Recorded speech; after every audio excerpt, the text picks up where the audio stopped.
Tapos, dahil wala kaming gunting, ito na gagamitin.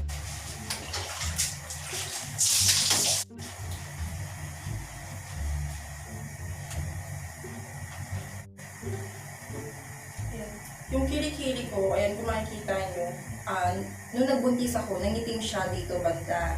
Tapos dito may spot-spot.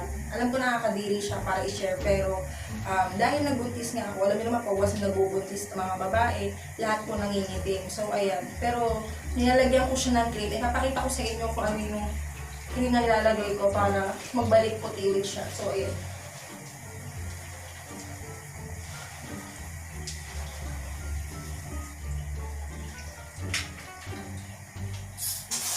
Gawin tayo ng shower.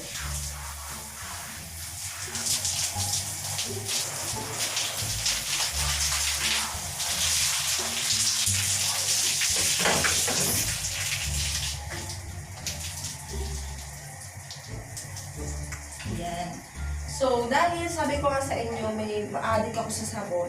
Aray ko, wait. Yan. Nung, alam niyo ba nung nagbuntis ako, ano ba to? Nagkaroon ako ng mga tigyawat sa likod. Matigyawatin ako sa likod, lalo na pa nagbubuntis ako. So, ang ginagamit ko ngayong sabon is itong, ano ba to? Yung sulfur soap. Ayan, pampatanggal po siya ng mga tigyawat.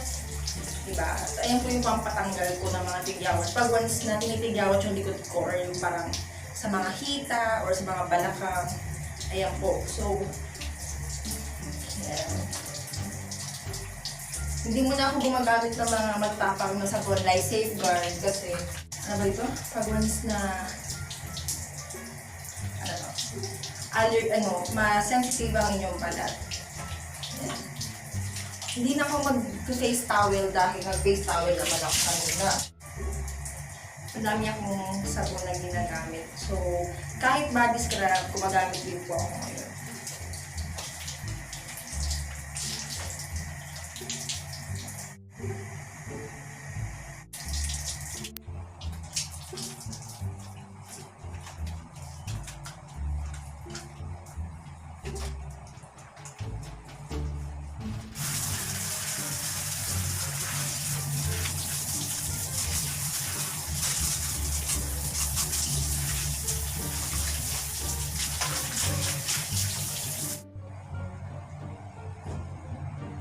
So, ayan guys, tapos na po ako magsabon sa mga katawan. So, ang gagamitin natin ngayon is yung Betadine Feminine Wash.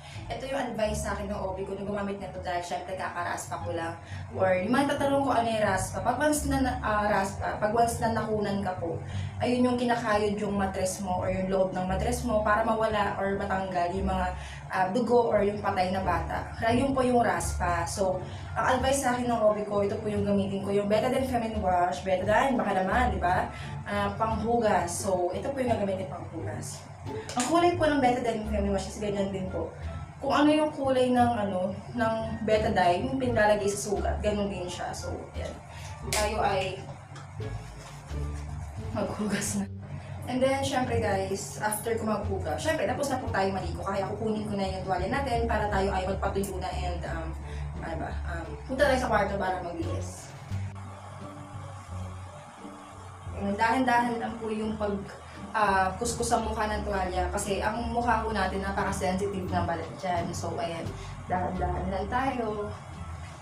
Ayan, syempre yung ating mga bugi, yung mga ilalim ng mga ating mga dahil namamaho yan pag once na pag once na may tubig or hindi na punasan ng maayos. Ayan. So, yung ating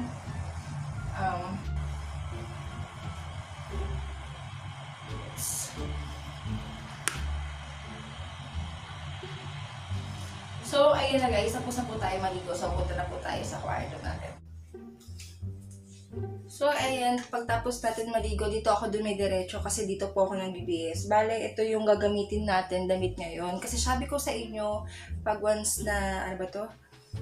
Paggabi, pag once na matutulog na ako, malalaking t-shirt na lang, ayan na lang po. Ayan, tapos, alam niyo na, undies or ano. Pero bago po lahat, naglalagay po muna ako itong olive oil, ayan, yung body oil ko. Ayan yung ginagamit ko para sa aking katawan. Ayan, so, ayan. Okay, so yung makikita naman. Pakita ko na lang screen ko kung paano ko ilalagay yan. Ayan. Ayan po. Diyan ko siya nilalagay kasi para, ano to? Para yung balat ko is nagmo-moist, diba? Parang hindi siya dry. Ayoko kasi ng dry na, ayoko ng dry na, tawag doon yung, ayoko po ng dry skin. So, ayan po yung nilalagay natin. So, sa kabila naman is, oops, nahirapan ako. Ayan po. Laki ng mga pata-pata ko, no? Ayan.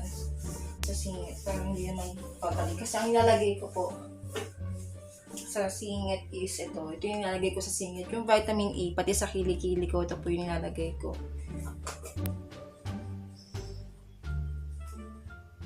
So, ayan. Sa kabila naman, nilalagay ko para balik puti siya.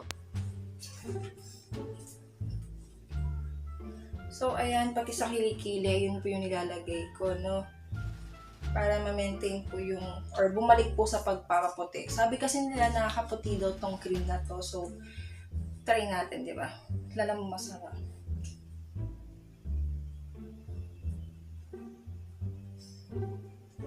Ayan, ginaganyan ko na siya parang, okay. So, next natin, syempre, magbibihis na po tayo.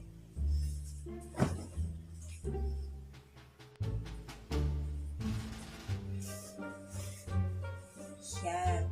And then, ang ating pangbaba, syempre, nabili ko sa Forever 21 yung ating pangmalakasan na para, kasi malamig ngayon, di ba, tag-ulan. So, imbes na magpajama ako or kung ano-ano mga short or mga mahabang pantulog, mas gusto ko yung talagang malamig pa rin, yung parang presko, di ba? So, namnamin natin ang lamig ng panahon.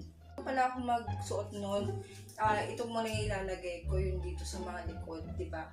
Para po mapanatili natin yung, wag yung maitim yung parang kuyukot kung tawagin. Ayan, di ba?